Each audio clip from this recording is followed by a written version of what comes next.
Buat mohon maaf sekali lagi, saya minta maaf sekali lagi bahwa saya 1 jam telat ya untuk sesuai dengan jadwal yang kita tetapkan. Mohon maaf sekali lagi, saya nggak bisa tadi itu meninggalkan meeting meskipun saya sudah bilang saya ada kelas untuk malam ini di pukul 8 dan tetap aja meetingnya molor padahal sudah dimajukan mulai jam 5 sore sampai jam 8. Mungkin jam 8.30 baru saya selesai meeting dan saya harus ngebut pulang untuk kuliah kita pada malam ini.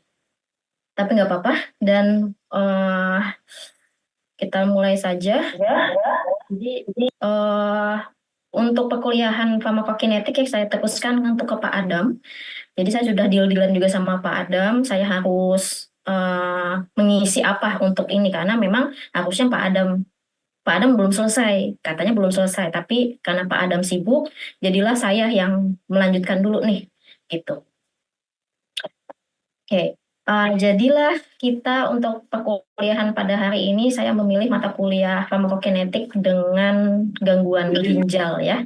Jadi kita fokus pada malam ini adalah bagaimana farmakokinetik pada pasien-pasien yang mengalami gangguan ginjal dan gagal ginjal, gitu ya.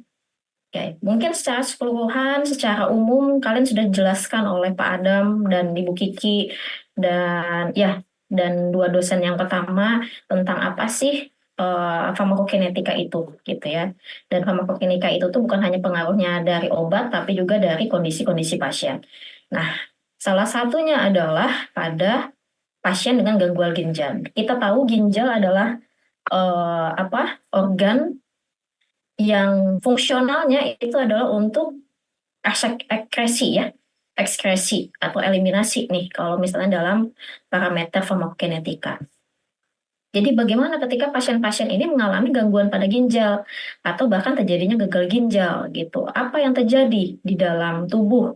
Apa yang terjadi perjalanan obat di dalam tubuh gitu ya dengan proses farmakokinetika ini. Oke, seperti yang saya katakan di awal, ya, fungsi ginjal itu adalah dia sebagai organ untuk ekskresi. Gitu ya. Ekskresinya apa? Ekskresi dengan bahan-bahan yang tidak diperlukan. Metabolit, hasil-hasil metabolit yang dihasilkan pada proses metabolisme tentunya, gitu ya. Atau obat-obatan yang sudah memang yang tidak terpakai lagi, gitu ya, atau tidak bisa digunakan lagi, tidak bisa terikat lagi dengan reseptor, atau sudah berikatan dengan protein binding gitu ya, atau ikatan protein gitu, yang dimana perlu diekskresikan, perlu dikeluarkan gitu ya. Kalau nggak dikeluarkan tentunya akan berbahaya bagi tubuh gitu kan. Nah, dan fungsi ginjal ini adalah untuk mengekskresi gitu ya, untuk mengeliminasi gitu ya hal-hal atau bahan-bahan yang tidak diperlukan lagi. Nah, seperti itu. Nah, entah itu dari air kah, sisa-sisa produk eksogen, endogen gitu ya, metabolisme protein gitu ya, dan atau obat-obatan tadi. Tujuannya buat apa? Selain ekskresi, tujuannya adalah untuk pengaturan hemostatis. Terjadilah atau keseimbangan cairan elektrolit, keseimbangan asam basa, ionik, osmotik, pH di seluruh tubuh gitu. Dan tentu juga ginjal juga dia menghasilkan hormon-hormon tertentu gitu ya. Atau bahkan juga masuk dalam proses biosintesa hormon atau metabolisme hormon, karena ada beberapa hormon di metabolisme atau di biosintesa itu di ginjal. Seperti apa? Seperti renin, aldosteron, eritropoietin, kemudian vitamin D, kemudian insulin, tiroid, ya itu pun juga di metabolisme di ginjal. Nah, selain itu juga yang paling krusial adalah ginjal juga mengatur tekanan darah, ya, memetabolisme kalsium dan eritropoiesis, gitu. Ya, itu fungsi ginjal secara fisiologi, ya, secara fisiologi normal. But bagaimana kita dengan ginjal yang tidak normal? Tentunya fungsi-fungsi di atas pasti akan terganggu semua, gitu ya. Tentu ini normal. Tapi kalau tidak normal ya pasti kebalikannya. Itu semua akan terganggu. Ekskresi akan terganggu, untuk pengaturan homeostatis juga akan terganggu, biosintesa atau metabolisme juga terganggu, dan lain-lain.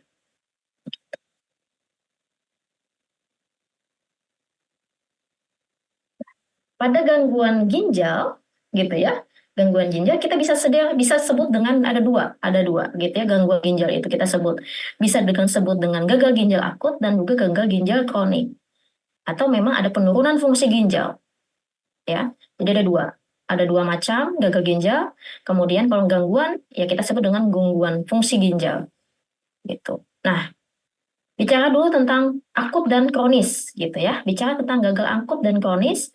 Nah, gagal akut ini, kalau bicara tentang gagal akut, gejalanya apa? Gejalanya di sini adalah ginjal itu tidak bisa lagi memproduksi atau beraktivitas seperti normalnya, dan akan timbul gejala. Ya, dengan timbul gejala yang tiba-tiba. Nah, namanya akut ya. Kalau misalnya bicara tentang akut, akut itu adalah ya tiba-tiba munculnya, beda dengan kronis. Kronis itu lambat-lambat tapi continue. Kalau akut itu bisa sudah timbul secara tiba-tiba, tapi juga dia bisa hilang, bisa selesai, bisa bisa sembuh gitu ya maksudnya. Itu. Tapi kalau sejak bicara tentang gagal ginjal kronik itu tuh nggak bisa sembuh gitu. Nah, kembali ke akut, dia timbul dengan tiba-tiba dengan volume urin yang menurun. Yang menurun ini menghasilkan volume urin yang sedikit. Biasanya kita 500 sampai 400 ya, 400 sampai 500 mil, 300 sebenarnya normalnya 300, 200 setengah, 250 sampai 300 mili gitu ya per sekali keluar urin. Tapi pada saat gagal ginjal akut itu volume tuh udah sampai kurang, bisa sampai 50 sampai 100 mil, 100 mililiter.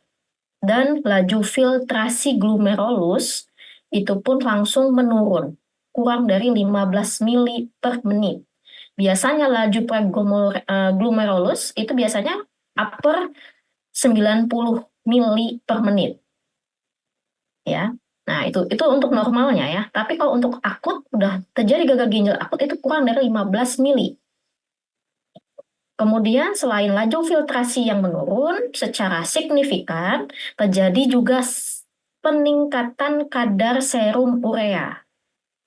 Ya, kadar BUN gitu ya, urea, BUN, BUN, kemudian kadar kreatinin, ya.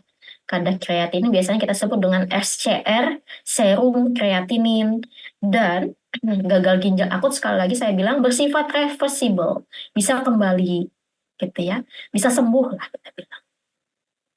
Tapi tetap meskipun dia sifatnya reversible, dia juga bisa mengalami mortalitas. Apa mortalitas? Ada yang tahu istilah mortalitas? Ada yang tahu nggak di sini mortalitas itu apa?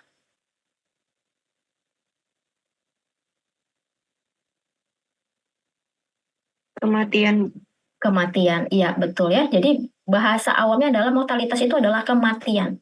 Jadi juga dia bersifat kematian, dapat menyebabkan kematian pada pasien yang menderita gagal ginjal akut. Penyebabnya apa? Ya, penyebabnya biasanya terjadinya pada saat prarenal. Ya, prarenal ini adalah renal, kita tahu ya, renal itu bahasanya adalah ginjal. Renal, prarenal, renal itu misalnya yang bukan selain ginjal, kemudian renal dan postrenal. Nah, gitu. Nah, banyak faktor ya yang terjadi akibat ginjal akut ini, karena mungkin karena toksik dari obat, kemudian eh, faktor-faktor makanan dan minuman. Seperti itu.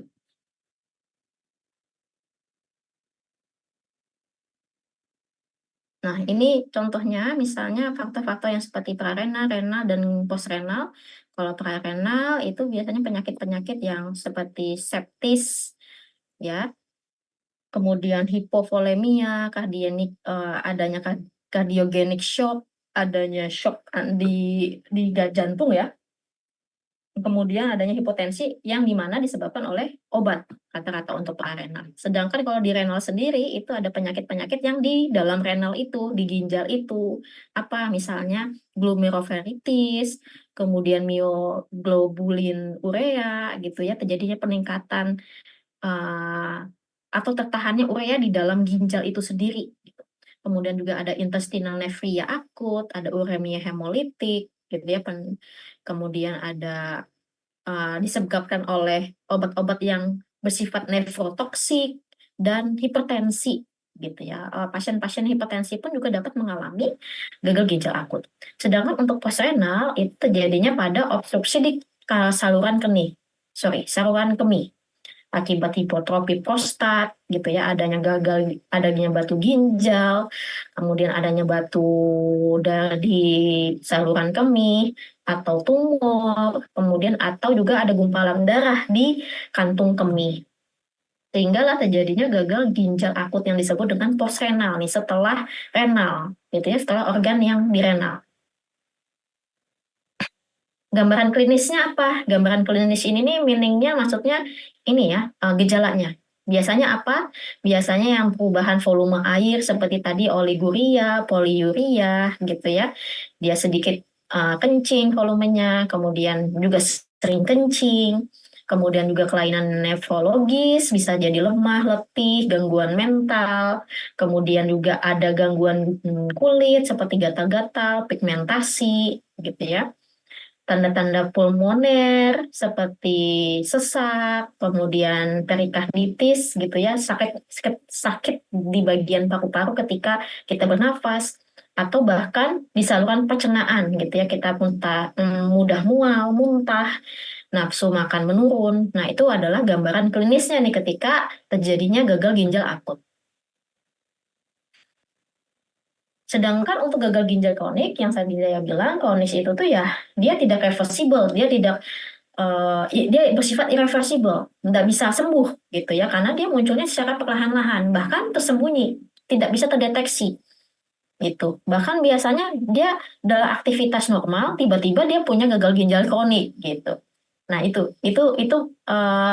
itu salah satu penyakit yang memang ini salah satu penyakit yang memang benar-benar silent, kita bilangnya silent kill gitu ya. Selain hyperglycemia, diabetes, gagal ginjal kronik ini adalah sebagai silent kill-nya manusia lah gitu. Kemudian selain juga bersifat irreversible, ya terjadinya penurunan serta kehilangan fungsi pada seluruh nefron. Kita tahu ya, di dalam ginjal atau renal itu terdiri atas sel-sel nefron. Nah, sel nefron inilah ini yang beraktivitas di ginjal, gitu ya. Baik dia mengekresi, mereabsorpsi, dan lain-lain. Nah, tapi kalau pada saat terjadinya gagal ginjal kronis, nefron tidak berfungsi. Apa yang terjadi? Ya tentu aktivitas si ginjal ini juga tidak akan terjadi gitu ya aktivitasnya. Penyebabnya apa? Penyebabnya adalah terjadinya di renal itu sendiri gitu ya atau seperti glomerulonefritis kronis, kemudian diabetic nephropathy, diabetik gitu ya, hipertensi, kemudian renovaskular atau intestinal nephritis akut, kemudian adanya penyakit ginjal keturunan gitu ya. Kemudian adanya penyempitan saluran kemih yang berkepanjangan sehingga dapat menyebabkan gagal ginjal kronik. Tanda-tandanya apa? Gambaran klinisnya apa? Gambaran klinisnya adalah edem, anemia, gangguan elektrolit. Ya, gangguan elektrolit ini adalah imbalance antara natrium, kalium, kalsium, potasium, magnesium gitu ya. Kemudian hipertensi, terjadinya juga penyakit tulang, kram otot, dan serta uremia. Nah, itu adalah gambaran atau tanda-tanda gejala dari gagal ginjal kronis. Dan biasanya pemantauan yang terjadi atau bagaimana sih kita memantau dan menilai apakah fungsi ginjal ini normal, tidak normal, terjadinya gagal ginjal akut atau kronis, kita dapat melihat dari serum kreatinin atau kita sebut dengan SCR. Ada yang tahu kalian? Ada pernah dengar nggak istilah SCR? Ya, SCR itu singkatan ya, singkatan. Jadi serum kreatinin. serum kreatinin SCR gitu ya. Kemudian ada clearance kreatinin. Clearance kreatinin itu CLC, oke, CLCR singkatannya ya. Jadi ada 3 untuk penilaian biasanya yang dinilai atau yang bisa kita melihat fungsi ginjal ini normal atau tidak, yaitu adalah serum kreatinin atau SCR, kemudian clearance kreatinin atau CLCR, dan urea. Ya, jadi dari 3 ini, kalau misalnya nilai 3 ini itu tidak normal, tentu bisa kita nilai fungsi ginjalnya. Oke, ambil dilihat. Nah, kita mulai dengan serum kreatinin. Ini ingat ya, biasanya kita gunakannya itu tuh istilahnya adalah KCR, bukan KS sebenarnya. KS ini ya kayak kreatinin serum, tapi kita bilang serum kreatinin. Kalau bahasa Inggrisnya serum kreatinin sebenarnya. Baik, Indonesianya adalah kreatinin serum. Sama lah ya. Nah, kreatinin serum ini apa sih sebenarnya? Ya, serum kreatinin ini atau kreatinin serum ini adalah produk sampingan dari metabolisme otot rangka. Ya, jadi di dalam tubuh ini memang tersedia gitu ya serum kreatinin ini karena uh, di dalam tubuh ada otot gitu ya, terutama otot rangka. Nah, ketika kita memiliki otot yang lebih, gitu ya, otot yang besar, tentu kadar kreatininnya pun juga melebihi. Misalnya nih, berat badannya, massa ototnya nih, biasanya orang atletik ya, gimnastik gitu ya. Ya, you know lah kalian, gimnastik badannya bagaimana besarnya gitu kan, dengan otot-otot yang besar. Nah, biasanya orang-orang yang gimnastik ini, itu memiliki serum kreatin itu lebih tinggi dibandingkan kita-kita yang biasa. Gitu. Karena ya memang massa ototnya meningkat gitu, lebih besar. Jadi semakin besar otot akan semakin banyak kreatinin yang ada di dalam tubuh. Dan biasanya juga kenapa kreatinin ini itu sebagai indikator fungsi ginjal? Karena kreatinin ini itu dia bukan hanya selain di otot, tapi dia dapat difiltrasi di mana namanya di renal gitu, di ginjal. Ya, saya lanjut ya. Nah, punya di ginjal. Sehingga kalau misalnya ada perubahan pada ginjal atau adanya penurunan fungsi ginjal, tentu kreatinin ini tidak tidak apa ya, tidak terfiltrasi gitu. Nah, itu. Jadilah di indikator fungsi ginjal itu sebagai kreatin ini sebagai indikator fungsi ginjal. Nah, seperti itu kira-kira. Ya. Dan nilai tepis-tepis yang saya bilang selain orang-orang yang memiliki otot yang massanya tinggi, ternyata faktor-faktor lain pun ada yang mempengaruhi nilai dari serum kreatinin. Nah, seperti diet gitu ya. Kalau kalian melakukan diet protein, misalnya seperti itu. Kemudian berat badan, latihan fisik, usia, jenis kelamin, keadaan pasien, kondisi pasien, penggunaan obat, dan kesalahan waktu ukur itu pun juga dapat mempengaruhi nilai dari serum kreatinin. Gitu. Dan by the way, bagaimana Bu kita mendapatkan nilai dari serum kreatinin? Biasanya diambil darahnya, diuji laboratorium. Gitu ya, penges melalui darah, melalui whole blood. Nah, kita bisa dapat menilai serum kreatinin. Saya nggak tahu kalian ada nggak mata kuliah biokimia klinik untuk farmasi umum untuk semester kalian saat ini? Ada atau tidak? Biokimia klinik atau biokimia aja? Semester lalu ada Bu, biokimia. Biokimia ya. Berarti nggak asing ya dengan serum kreatinin ya? Sudah dibahas kan ya? Berarti sudah kan? Biofarmasi Bu, bukan biokimia. Oh, biofarmasi. Oke, berarti udah dibahas ya tentang kreatinin ya. Oke. Ini kita pengingat aja intermezzo. Dan serum kreatinin bisa sebagai indikator fungsi ginjal, ya, as you know. Oke. Nah, ini yang tadi obat-obatan yang mana yang dapat mempengaruhi ini. Silakan nanti kalian baca kembali. Nanti saya akan kirimkan filenya. Kemudian lanjut yaitu adalah kliren kreatinin. Nah, ini hampir sama juga nih, kliren kreatinin. Nah, yang tadi itu serum kreatinin. Kreatininnya yang ada di dalam serum. Asmin seperti itu meaningnya. Jadi serum kreatinin itu ya kreatinin yang ada di dalam serum, gitu ya, atau yang ada di dalam darah. Tapi clearan kreatinin yaitu adalah kreatinin yang sudah terjadi kreatinin terfiltrasi, sudah masuk ke dalam ginjal melalui terfiltrasi dan sudah ada laju clearance-nya. Nah, makanya kita sebut dengan clearance kreatinin. Nah, itu. Nah, pada normalnya biasanya pada masa otot yang tetap, perubahan pada clearance kreatinin ini dia akan mencerminkan perubahan laju clearance melalui filtrasi. Ya. Jadi ya istilahnya hasilan dari setelah dia clearance ini masuk ke dalam ginjal ya, gitu. Dan kita bisa ukur dengan clearance kreatinin ini ketika kita telah mengetahui nilai serum kreatinin. Mungkin kalian sudah diajarin juga mata kuliah ya biofarmasi ini ya tentang perhitungan clearance kreatinin. Nah, tapi sebenarnya dia memiliki pengukuran kelemahan pada pengukuran clearance kreatinin. Nah, pada posisi ginjal normal, clearance kreatinin itu tidak dapat diketahui melalui laju filtrasinya. Tapi kalau pada penderita gangguan ginjal, nah sekresi tubular aktifnya dari kreatinin itu lebih bermakna. Sehingga kita bisa melihat dari LGF-nya. Laju filtrasi glomerulusnya. Gitu.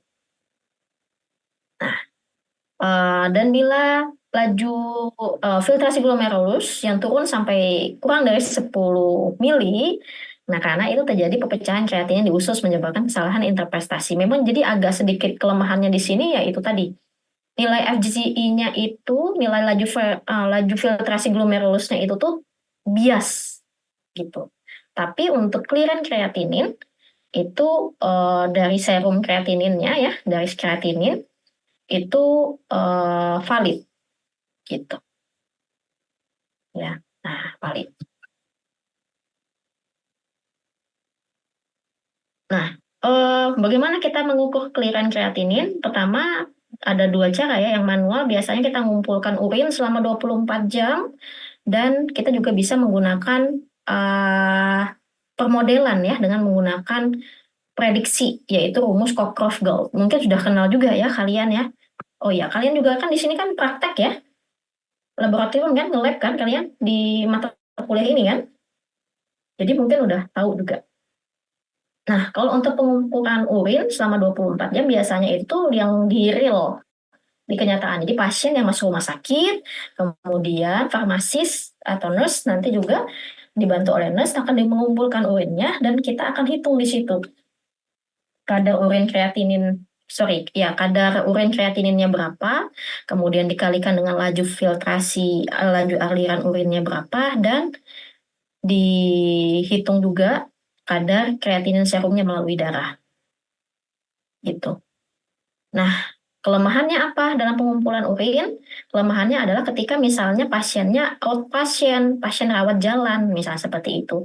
Dan ketika pasiennya itu nggak mampu atau tidak patuh dalam mengumpulkan urin selama 24 jam, maka akan terjadi kesalahan pada penilaian, ya. Kesalahan pada penentuan pengukuran ini, clearance kreatinin. Sehingga ada dua, jadinya ada alternatif lain, yaitu adalah rumus Cockcroft-Gault, gitu ya. Rumus Cockcroft ini sebenarnya nggak sesuai dengan kenyataan, sesuai realita, tapi prediksi yang mendekati. Nah, gitu. Dan inilah yang sering kita gunakan dalam rumus penentuan clearance kreatinin. Gitu. Ya, ini yang paling umum ya, yang paling umum. Mungkin kalian sudah diajarkan juga nih, sudah dikenalkan juga. Sudah pernah nggak ini nih, pakai rumus yang ini nih? Ini yang paling sering kita gunakan. Jelek banget. Ada yang tahu? Atau ada yang sudah pernah dengar di lab rumus Cockcroft Gold?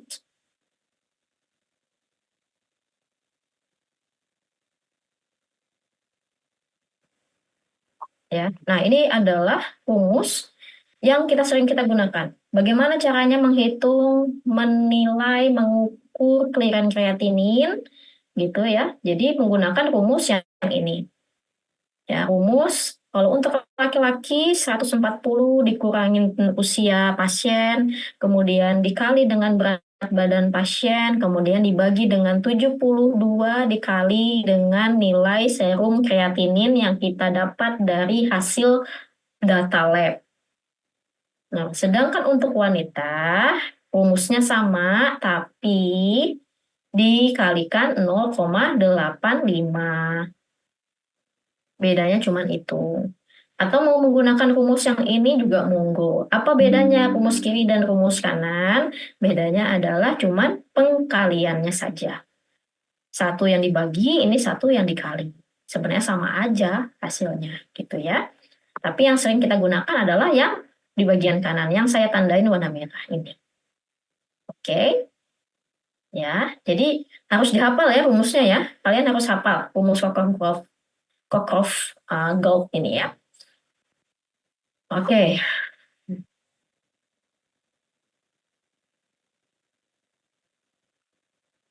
Nah, tapi rumus yang tadi itu sebenarnya tidak bisa semua digunakan, ya. Tidak bisa semua, tidak bisa semua faktor kita gunakan itu. Jadi ada beberapa faktor yang kita tidak boleh gunakan. Seperti misalnya contoh, yang pertama, ketika pasiennya kurang dari usianya kurang 15 tahun yang masih anak-anak, atau bahkan yang lansia lebih dari 90 tahun, kita tidak bisa menggunakan rumus clearance kreatinin tersebut. Ya. Nah, itu pasti tidak analisanya akan bias. Hasilnya itu tidak bisa prediksi yang sama. Jadi anak-anak maupun lansia yang di atas 90 tahun itu tidak bisa kita gunakan rumus tersebut dalam pengukuran clearance kreatinin. Ya. Kemudian yang kedua yaitu adalah fungsi ginjal yang berubah dengan cepat bila serum kreatininnya meningkat atau turun 1/40 mikromol per liter selama 24 jam. Ya, jadi memang harus kita cek juga serum kreatininnya ini ketika dia meningkat nggak selama 24 jam ini atau turun dengan tiba-tiba. Nah, itu kita nggak bisa juga karena kita tidak bisa kita hitung. Kenapa? Karena clearance kreatinin kan juga harus menggunakan kadar serum kreatinin gitu ya untuk mendapatkan nilai clearance kreatinin. Kemudian kalau misalnya serum kreatininnya lebih dari 350 mikromol, itu pun juga kita tidak bisa menggunakan rumus tersebut dalam pengukuran. Belum lagi dalam kondisi pasien yang hamil, nah itu nggak bisa kita gunakan. Kemudian katabolisme yang bermakna, kemudian pasien dengan amputasi, pada saat amputasi dia kena apa misalnya amputasi amputasi yang di tulang, kemudian karena penurunan massa otot yang tiba-tiba gitu ya, sehingga pun juga dapat menurunkan produksi kreatinin. Itu pun juga kita nggak bisa menggunakan atau menggunakan rumus yang tadi. Bagaimana caranya kalau misalnya nggak bisa menggunakan itu ya kita kembali ke cara yang pertama, yaitu adalah pengumpulan urin selama 24 jam. Nah, kemudian lanjut yaitu yang ketiga yaitu adalah urea. Ya, nah ini urea ini sebenarnya nggak terlalu signifikan ya dalam menentukan fungsi ginjal ini normal atau tidak. Tapi bisa juga digunakan secara kasar untuk mengetahui keadaan umum nih penderita dan tingkat hidrasinya. Jadi istilahnya ini pilihan yang terakhir lah, atau bukan pilihan ya, atau tambahan. Jadi antara dua tadi, serum kreatinin dan clearance kreatinin, kemudian bisa plus urea, gitu ya, plus urea. kok bisa sih urea ini sebagai bisa untuk melihat fungsi ginjal? Pertama, yaitu adalah urea sendiri disintesa di dalam hati sebagai produk sampingan sisa metabolisme makanan maupun protein endogen. Tapi eliminasinya itu ada di dalam urin, sehingga itulah yang menjadikan gambaran untuk ekskresi utama nitrogen. Nah, biasanya peningkatan kadar urea dalam darah ini akan memberikan indeks gagal ginjal yang peka bila asupan protein yang di dalam tubuh itu normal. Ya, kalau misalnya pasiennya, bukan pasiennya, sebenarnya misalnya pasiennya kan ada juga ya, kalau misalnya kita dalam diagnos itu kadang ada bias, ada negatif, ada positif palsu gitu ya. Atau misalnya ada gagal ginjal palsu karena akibat peningkatan urea. Karena kalau misalnya pasiennya diet protein atau makan proteinnya jauh lebih banyak, tentu ureanya yang dihasilkan pun juga akan lebih banyak. Karena ya protein yang dia makan tuh melebihi ambang normal. Nah itu. Ya, jadi itu yang kadang bisa ini. Dan ada juga kondisi-kondisi penyakit-penyakit lain yang dapat menyebabkan peningkatan urea. Contohnya apa? Contohnya pendarahan, shock, kemudian muntah yang berlebihan, kekurangan air atau dehidrasi, atau kekurangan garam, ya, elektrolit. Nah, itu pun juga kadar ureanya dapat bertambah gitu. Jadi memang ini sekali lagi urea ini itu tidak bisa menentukan fungsi ginjal, tapi bisa memperkuat memperkuat diagnosa fungsi ginjal, apakah dia normal atau tidak normal. Nah, seperti itu.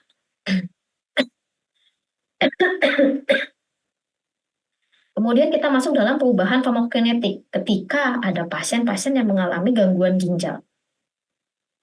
Nah, ketika ada pasien yang mengalami gangguan ginjal, baik itu fungsi ginjal menurun atau terjadinya gagal ginjal akut maupun kronis, tentu secara umum klinisi klinisi ini dalam artian calon kita ya, kita ini adalah calon-calon klinisi, kita dokter dan lain-lain. Nah itu tuh harus adanya terjadi perubahan ini kita harus benar-benar waspada gitu ya. Waspadanya dalam artian harus benar hati-hati dalam penentuan dosis, kemudian penentuan terapi dan harus memonitoring efek terapi obatnya gitu ya ketika pasien-pasien ini memiliki kondisi gangguan fungsi ginjal. Kenapa? Karena adanya nanti akumulasi dari efek toksik dari si obat. Karena kita tahu ketika pasien memiliki gangguan ginjal, ginjalnya tidak berfungsi dengan baik. Tentu proses ekstraksi juga tidak berfungsi dengan baik. Gitu ya. Ibaratnya adalah mesin yang biasa normal itu untuk mengeluarkan sesuatu yang nggak bagus, akhirnya tapi mesinnya ini rusak. Bagaimana? Akhirnya adalah bahan-bahan yang tidak bagus tadi tetap tersimpan. Pastinya tetap tersimpan ini akan mempengaruhi yang bagus-bagus di dalamnya. Tentu akan menyebabkan ya tidak bagus juga jadinya. Ya, jadi toksik gitu kan. Kemudian penyakit-penyakit ginjal itu dapat mempengaruhi farmakokinetik baik itu farmakokinetiknya, kondisi obat perjalanannya maupun dinamiknya terhadap obat. Ya. Dan itu pun juga akan mempengaruhi ikatan protein, kemudian distribusi, eliminasi, gitu ya. Dan tentu juga akan dapat juga meningkatkan sensitivitas terhadap obat. PK, PD-nya akan berubah semua. Bukan hanya PK-nya saja, farmakokinetiknya saja, tapi juga PD-nya, yaitu adalah farmakodinamiknya juga. Nah, kita mulai dari parameter farmakokinetik yang pertama, yaitu adalah absorpsi. Ini untuk farmakokinetik pada gagal ginjal, ya gangguan ginjal. Nah, bicara tentang absorpsi, ketika pasien-pasien yang mengalami gangguan ginjal, bagaimana ketika pada proses absorpsi? Tentu akan terjadi perubahan. Kenapa? Ya, perubahannya apa? Perubahannya adalah absorpsi pada obat. Ya, dengan pasien yang gigi ini, gagal ginjal atau gangguan ginjal ini, itu berkurang, menurun. Kenapa terjadinya? Tadi kan sudah saya bahas sebelumnya, ketika pasien dengan gagal ginjal, dia akan mengalami gambaran klinis terjadi juga adanya gangguan pada sistem pencernaan, seperti mual, muntah, diare, gastritis yang disebabkan oleh uremia. Kadar ureanya meningkat di dalam darah, sehingga terjadilah efek atau pengaruh pada sistem pencernaan. Tentu akan menyebabkan absorpsi pada obat itu menurun. Ya, absorpsi obat akan menurun. Ya, menurun maupun berkurang ya, sama. Kemudian kadang juga akan timbul edem. Edem tahu ya, edem? Edema. Jadi penggumpalan atau penempatan cairan. Jadi peningkatan cairan di dalam tubuh, itu edema.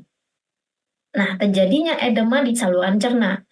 Nah, sehingga menyebabkan berkurangnya aliran darah ke sistem pencernaan.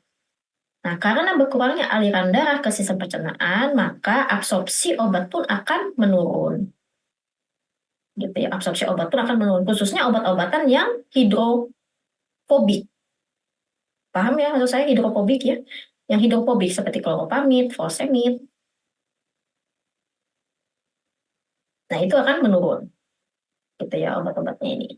Kemudian ketika adanya peningkatan urea dalam darah, nah kadar urea yang dalam darah ini pun akan meningkat juga di dalam mudah dan terjadilah peningkatan asam lambung, peningkatan pH ya asam lambung. Sehingga ketika pH asam lambung ini menurun, maka akan mempengaruhi absorpsi beberapa obat gitu ya, yang biasanya obat-obatan yang memang yang apa ya, yang mudah sekali terpengaruh terhadap pH asam lambung. Contoh zat besi, digoxin, dextropropoxifen, yang dimana ketika pH tersebut, pH lambung itu misalnya meningkat aja gitu ya, di bawah 3,5, di bawah 3,5 kadar pH-nya, itu juga pasti absorpsi obat-obat yang 3 obat ini akan menurun gitu ya, karena biasanya obat-obat 3 obat ini absorpsinya itu di pH yang normal ya, pH normal, pH lambung ya, pH lambung. Kemudian masuk ke distribusi. Kita bicara tentang distribusi ini tentu akan bicara volume distribusi. Tadi seperti yang saya bilang, karena gagal ginjal itu akan menyebabkan edem, kemudian asites ini adalah pembengkakan pada apa? Pada hati, gitu ya. Yang dimana dua kondisi ini, edem maupun asites ini akan meningkatkan volume distribusi pada obat-obat yang sangat larut dengan air ataupun berikatan protein yang tinggi. Ya, volume distribusi ini kan kita kaitannya dengan obat ya, dengan sifat obat, fisikokimia obat. Kalau VD ini akan berubah ketika ketika adanya pengaruh terhadap fisikokimia obat. Gitu. Ya. Jadi ketika ada edem, ada asites, volume distribusi obat yang mudah larut dengan air ataupun yang mudah sekali berikatan dengan protein itu akan meningkat juga. Sehingga pun volume distribusi besar, maka kadar obat di dalam plasma itu akan rendah. Ya, ingat ya perbandingannya. Kalau volume distribusi besar, ya akan berbanding terbalik dengan Cl-nya, dengan C-nya, konsentrasi atau kadar obat dalamnya, darah ya. Jadi semakin besar VD akan semakin kecil konsentrasi. Nah itu. Nah, kemudian yang selanjutnya itu adalah adanya dehidrasi. Tadi gagal ginjal juga mengalami dehidrasi. Nah, kondisi dehidrasi ini akan menurunkan volume distribusi obat yang larut air. Beda ya yang sangat larut maupun yang larut. Yang sangat larut ini yang memang benar-benar mudah larut gitu ya. Tapi yang larut ini ya biasa aja. Nah, pada kondisi dehidrasi akan menurunkan volume distribusi obat yang larut dengan air maupun yang sangat larut dengan air. Jadi, pasien-pasien yang masuk gagal ginjal itu atau gangguan ginjal, itu ada dua macam. Dia nggak semua pasien gagal ginjal itu terjadi edem maupun asites, tapi bisa jadi juga dia mengalami hidrasi. Ya. Kemudian, ketika misalnya pasien yang mengalami edema, kemudian dikasih obat lazim, dosis lazim, dosis yang umum ya pada adult, pada dewasa. Ketika diberikan dosis lazim pada pasien-pasien edema ini, akan menyebabkan kadar obat dalam plasmanya rendah. Sehingga apa? Sehingga efek terapinya pun tidak maksimal, tidak memadai, tidak masuk dalam range apa? Range kadar terapeutiknya gitu. Nah, dan kebalikannya ketika dosis lazim diberikan pada pasien dehidrasi, dia akan menyebabkan kadar obat dalam plasmanya akan terlalu tinggi sehingga memungkinkan timbul efek toksik karena melebihi ambang batas dan hampir masuk ke ambang batas toksik. Nah, seperti itu ya. Ini kalian harus kalian tahu nih ritmenya gimana. Volume distribusi obatnya meningkat, pasti konsentrasi dalam obat dalam darahnya juga menurun. Bukan juga ya, menurun. Jadi dia vice versa. Apa sih namanya Indonesia saya lupa. Kebalikannya gitu ya. Kebalikannya. Kalau VD besar, CL-nya rendah. Kalau CL-nya tinggi, VD-nya kecil gitu. Nah, ya. Kemudian yang kedua, selain volume distribusi adalah perubahan ikatan protein. Bicara tentang ikatan protein, tentu bicara tentang fraksi obat bebas. Ya, jadi harus kalian ingat nih konteksnya. Kalau ikatan protein, berarti bicaranya adalah fraksi obat bebas saja. Gitu ya. Nah, karena fraksi obat bebas ketika sudah mencapai proses distribusi, obat itu kan di dalam darah nih, beredar di dalam darah. Jadi kita tahu di dalam darah itu ada protein. Nah, ketika sifat fisikokimia obat itu mudah berikatan dengan ikatan protein, tentu akan sebagian besar fraksi obat bebas yang di dalam darah ini akan berikatan dengan protein. Tapi nggak semua ya, nggak semua fraksi obat bebas itu berikatan dengan protein, tapi semakin besar. Dan yang tidak berikatan dengan protein, maka akan berikatan dengan apa? Dia akan berikatan dengan reseptornya, gitu ya. Yang kita pinginkan itu kan obat tersebut, fraksi obat bebas, dia tidak berikatan dengan ikatan protein, namun dia berikatan dengan reseptor untuk mencapai efek terapi. Kan begitu. Nah itu. Tapi kita nggak bisa menghandle karena fisikokimia obat tuh semuanya tuh pasti akan berikatan dengan protein karena dia akan berpas-pasan nih, akan bertemu dengan protein di darah.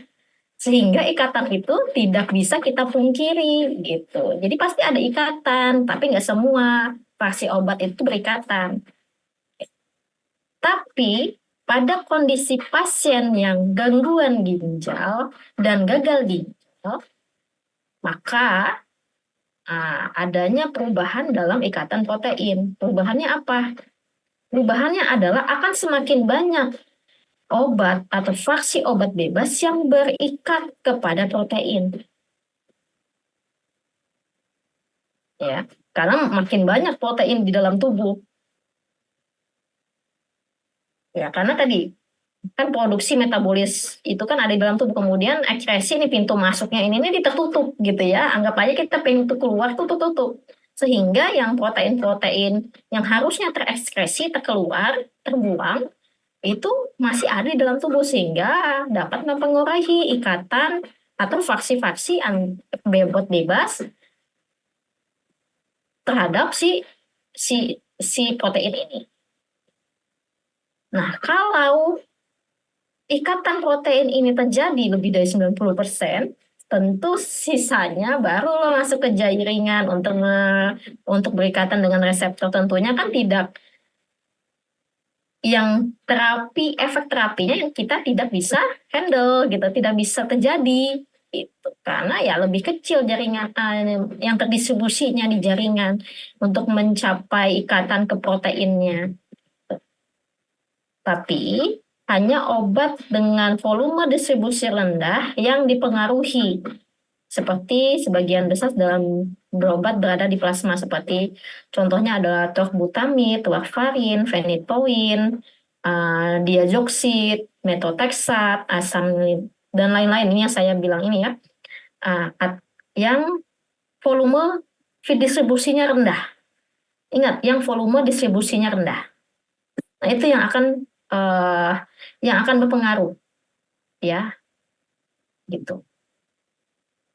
Kalau misalnya obat yang bersifat asam tapi lebih terikat terhadap albumin, maka itanpotennya lebih mudah dipengaruhi pada penderita dengan gagal ginjal. Nah, jadi kan ada beberapa sifat obat, ya, sifat obat yang memang mudah banget terikat pada albumin. Tapi kita harus tahu juga protein di dalam darah itu bukan hanya albumin, tapi ada yang lain, banyak yang lain. Tapi biasanya obat-obatan itu berikatan dengan albumin dan alpha 1 glikoprotein gitu. Tapi yang paling sering berikatan adalah albumin. Nah, makanya yang paling kita anukan adalah protein ini adalah albumin gitu. Kalau misalnya bicara tentang obat ya, bicara tentang ikatan produk. Ikatan obat gitu. Pasti kita bicaranya albumin karena paling banyak memang yang berikat pada albumin. Tuh, ya. Jadi memang kita harus tahu juga sifat fisikokimia dari obat ini, obatnya ini apa gitu ya. Kemudian kondisi pasien bagaimana. Barulah kita tahu oh VD-nya seperti ini. Oh, absorpsi perjalanannya seperti ini pasiennya dan lain-lain. Makanya kita bisa hitung gitu ya. Perhitungan-perhitungan farmakokinetik ini sebenarnya itu adalah tujuannya adalah untuk prediksi gitu ya. Prediktor atau memprediksi nilainya kira-kira berapa gitu. Karena memang kita nggak bisa pasti untuk melihat realita gitu. Ya, makanya farmakokinetik ini hitungan gitu ya, rumus-rumus. Ya, karena ya kita cuma memprediksi dari uh, rumus matematik, memprediksi nilainya, memprediksi kondisi yang kita tidak bisa lihat dengan kasat mata, kan gitu. Oke, next, kemudian lanjut ke metabolisme. Nah, metabolisme, tentu metabolisme ada di hati dan ada juga di ginjal biasanya. Nah, yang paling sering adalah di hati. Bagaimana perubahan farmakokinetik pada gagal ginjal terkait dengan metabolisme? Nah, biasanya metabolit aktif itu dari metabolisme kan akan dibuang. Kalau misalnya tadi ya saya bilang, kalau ada terjadinya gangguan ginjal tentu akan menumpuk, ya, menumpuk dan lambat keluarnya karena memang ada gangguan nih. Biasanya full terbuka pintu, ini cuma satu, misalnya seperti itu. Anggap aja kalian bayangin nih, kalian selesai nonton film di bioskop, kemudian udah selesai nih nontonnya. Ya udahlah kalian pasti mau pulang kan, keluar lewat mana? Lewat pintu keluar. Tapi kalau misalnya pintu keluarnya cuma satu dibuka, kemudian di sisi satu aja, tentu antriannya banyak, kan gitu. Kalau misalnya cuma satu yang dibuka. Tapi kalau misalnya ditutup semuanya, bagaimana kalian bisa keluar? Kan gitu ya. Nah, itu juga sama kayak gini. Menumpuk. Nah, kalau menumpuk ya akhirnya itu. Yang harusnya dibuang, kemudian harusnya dikeluarkan gitu ya. Karena udah selesai terpakai, tapi ini nggak bisa keluar. Apa yang terjadi? Gitu ya, pasti akan mencemari. Nah, kemudian juga ginjal. Nah, ginjal juga kan salah satu tempat metabolisme ya, terutama adalah metabolis insulin. Nah, ketika pasien-pasien gagal ginjal dan punya diabetes, tentu tentu juga akan mempengaruhi tentang penyakit diabetesnya. Hiperglikeminya akan semakin meningkat karena memang kebutuhan insulin. Nah, seperti itu. Oke. Nah, itu dia. Untuk metabolisme pasti akan mengganggu semua. Kemudian apalagi bicara tentang ekskresi obat, ya udahlah, memang udah pasti karena pasiennya yang mengalami gangguan pada ginjal.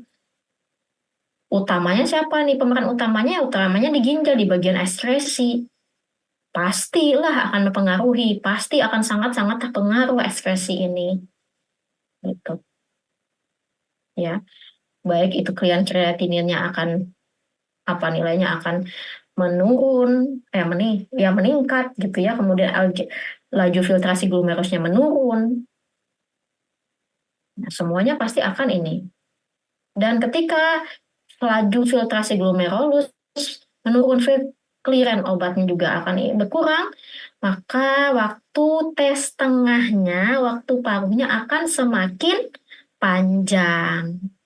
Akibatnya seperti itu pada ekskresi ini. Jadi ketika ada gangguan gagal ginjal, waktu paru akan semakin panjang. Diingat ya, waktu paru akan semakin panjang. Itu. Waktu paru itu penentuannya adalah bagaimana kita nanti mengadjust frekuensi penggunaan obat. Ya, itu waktu paru kita bicaranya. Ketika waktu paru obat itu menjadi lebih panjang, maka kita harus menadjustment frekuensi. Tahu ya frekuensi ya? Frekuensi itu yang 3 kali 1, 2 kali 1 sehari gitu ya. 2 kali sehari, 3 kali sehari. Nah itu frekuensi. Kalau TC-nya lebih panjang tentu akan berkurang frekuensinya. Yang biasa normalnya 3 kali 1, ketika pasiennya dengan gagal ginjal, bukan hanya adjust dose, tapi juga adjust frekuensi.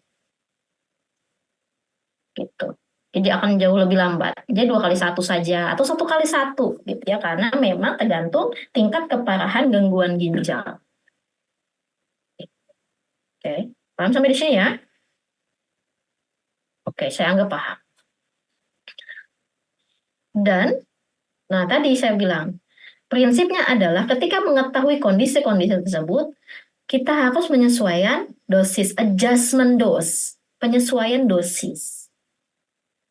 Ya, karena kita sudah lihat, sudah prediksi di awal, oh pasiennya penyakitnya ini, kemudian kita cek tingkat keparahannya, fungsi ginjalnya semana, sehinggalah kita bisa menentukan, menyesuaikan dosis pada pasien-pasien yang mempunyai gangguan ginjal. Gitu.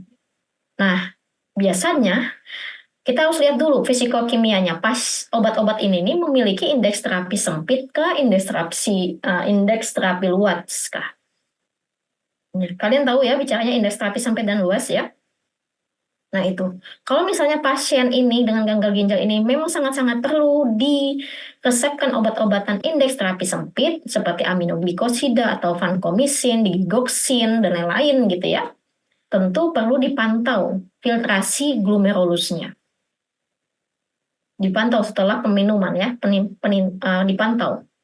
Dan dilakukan penyesuaian dosis. Biasanya penyesuaian dosisnya itu yang paling rendah terlebih dulu. Tergantung kadar clearance kreatininnya. Kapan kita berikan berapa kita berikan dosis yang paling rendah, kemudian apakah perlu nggak pada saat setelah monitoring, apakah perlu menurunkan dosis atau memperpanjang interval. Ya, interval ini sama ya sama frekuensi ya. Interval frekuensi. Nah, itu tuh sama. Nah, itu. Dan ketika ada obat-obatan yang bersifat nefrotoksik, ketika pasiennya memiliki gangguan ginjal, kita harus menghindari memberikan obat-obat yang bersifat nefrotoksik pada pasien. Karena apa? Karena akan memperparah kondisi ginjalnya. Ya, akan sangat-sangat memperparah kondisi ginjalnya ketika kita tetap memberikan obat-obat yang bersifat nefrotoksik. Gitu. Oke.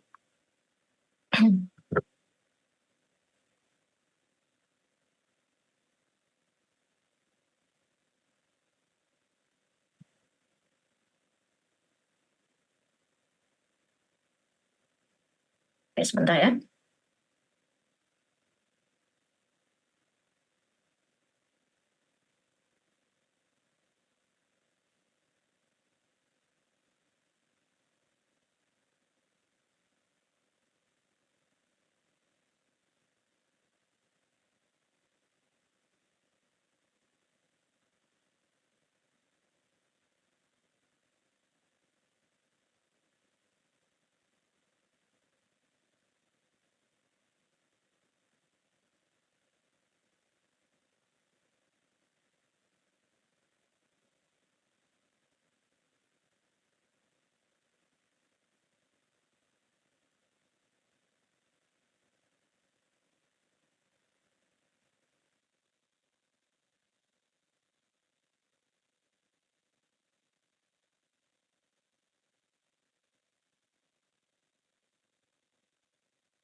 Oke, lanjut. Nah, ini studi case. Jadi ada studi kasus ya. Jadi ada pasien dewasa dengan berat badan 70 kilo, kemudian mengalami gangguan ginjal dan mendapatkan obat yang dieliminasi sepenuhnya melalui ginjal. Nah, ini kita udah dapat clue ya. Jadi ada obat yang diberikan yang dimana obat tersebut tuh sepenuhnya dieliminasi di ginjal. Pasti obat tersebut akan dipengaruhi oleh kondisi gangguan ginjal ya. Kemudian obat tersebut memiliki waktu paruh 6 jam. Waktu paruh meaning apa? Artiannya waktu paruh? Ada yang tahu? Waktu paruh itu maksudnya mana? Tes tengah ya? Tes tengah. Nah, waktu paruh tes tengahnya nih 6 jam. Dan diberikan dengan dosis 6 gram tiap 24 jam. Berapa kali sehari jadinya? Kalau waktu paruhnya 6 jam, kemudian diberikan tiap 20. Oke. Oke, nah, kalian lihat aja dulu ya, nanti nggak usah dia ini dulu. Jadi waktu paruh tes tengahnya 6 jam, kemudian diberikan dengan dosis 6 gram tiap 24 jam. Jadi tiap 24 jam dosisnya 6 gram. Kemudian diketahui dari literatur bahwa ketika keadaan disfungsi ginjal, tes tengahnya menjadi 9 jam. Dan volume distribusi nyatanya meningkat dari 1 liter per kilogram berat badan menjadi 1,2 liter per kilogram berat badan. Kemudian bioavailabilitasnya tidak berubah. Ya, tetap 100%. CSS-nya yang diharapkan yaitu adalah, ini konsentrasi kadar tunak ya, dalam darah CSS adalah 15 mikrogram per mili. Pertanyaannya adalah, berapakah dosis yang sesuai untuk pasien tersebut? Nah, ini kita tahu ya, sudah dapat di pertanyaan di clue-nya untuk waktu normal, kemudian dosisnya, dan lain-lain. Kemudian kalau pada saat difungsi ginjal, tes tengahnya menjadi 9 jam, tes tengahnya kita sudah dapat 9 jam, kemudian field D-nya 1,2, kemudian bioavailabilitasnya tidak berubah alias 100%, dan CSS adalah 15 mikrogram per mili. Yang ditanya adalah konsentrasinya berapa? Ya, konsentrasi obat yang sesuai untuk pasien tersebut. Nah, ini jawabannya. Pertama tadi kita tahu adalah apa? Kita tahu tes tengahnya. Ketika kita tahu nilai tes tengah, maka kita bisa menetapkan atau menentukan nilai laju eliminasi atau K, konstanta laju eliminasi. Jadi tinggal masukkan rumus 0,693 dibagi tes tengah. Tes tengahnya berapa tadi? Kalau pasien keadaan disfungsi ginjal? 9 jam. Oke, kita tinggal masukkan 9 jam, masukkan dalam rumus, dapatlah 0,077. Nih sudah terdapat nih di sini. Nah, ketika sudah dapat seperti ini, nah kemudian kita sudah menemukan konstanta eliminasi, dapat nilai K-nya. Kemudian volume distribusinya. Kalau volume distribusi tadi kan 1,2 liter per kilogram. Berat badannya tadi BB-nya adalah 70, maka dikalikanlah 70, 1,2 liter per kilogram kali 70 kilogram. Dapatlah 84 liter. Ini liter ya, bukan satu ya, ini liter. VD sudah dapat, kemudian konstanta sudah dapat. Kemudian kita masukkan rumus dari tadi. Tadi kita juga dapat informasinya adalah kita dapat nilai CSS. Tadi CSS-nya berapa? 15 tadi ya. Kemudian fraksi VD ya. VD-nya tadi bioavailability-nya tadi itu berapa? 100% ya kan? Tadi 100% alias 1 gitu ya. Kemudian ini dosis yang diketahui, dosisnya ini yang ditanyakan. Wih, susah banget. Nah, ini dosisnya yang ditanyakan. Kemudian V-nya ini adalah berapa? V-nya ini adalah VD ya. Kemudian K-nya ketetapan konstanta laju eliminasi, dan T-nya di sini, T-nya adalah dosisnya tadi tiap berapa jam intervalnya? 24 jam, ya kan?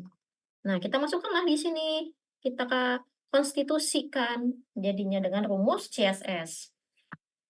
Kita masukkan CSS-nya 15 mg, kemudian dikalikan dengan VD, ya. Kita kalikan dengan VD, VD-nya berapa? 84, dikalikan dengan konstanta 0,077, kemudian dikalikan 24 jam, dan dibagi bioavailability-nya, yaitu 1 ya, atau 100% tadi. 100% kita anggap 1, gitu ya. Maka dapatlah dosisnya sebesar 2,3 gram. Inilah dosis inilah atau kadar inilah yang diinginkan untuk pasien dengan mengalami disfungsi ginjal. Gitu ya. Nanti kalian silakan baca lagi, kemudian next. Nah, ini juga ada rumusnya. Ini juga ada soal, nanti kalian baca saja ya. Nanti kalian akan pelajari, di sini juga ada jawabannya.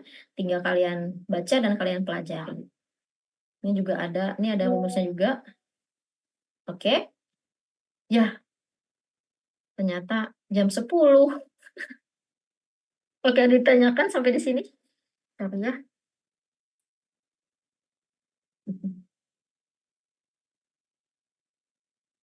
Oke. Ya, nanti saya akan berikan PPT-nya, nanti kalian pelajari. Semoga nggak ngantuk ya. Semoga nggak ngantuk. Kita sama-sama inilah. Saya aja belum ada apa-apa nih daya di rumah langsung buka laptop. Oke, ya. Semoga nanti dapat dipahami. Nanti pelajarin aja. Ya, ada yang mau ditanyakan, Winda?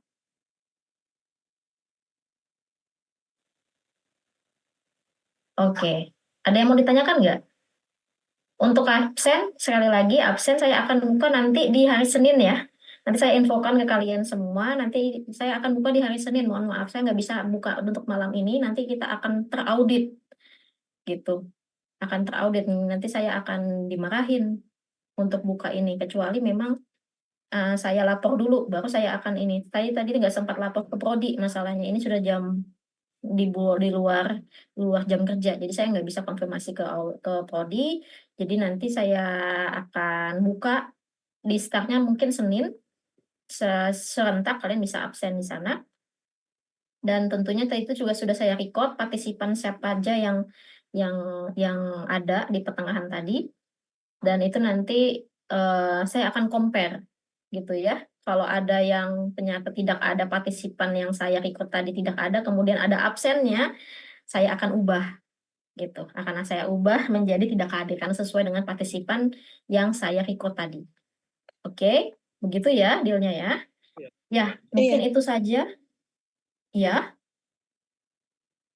ada yang mau ditanyakan atau ada yang mau masuk? Open mic?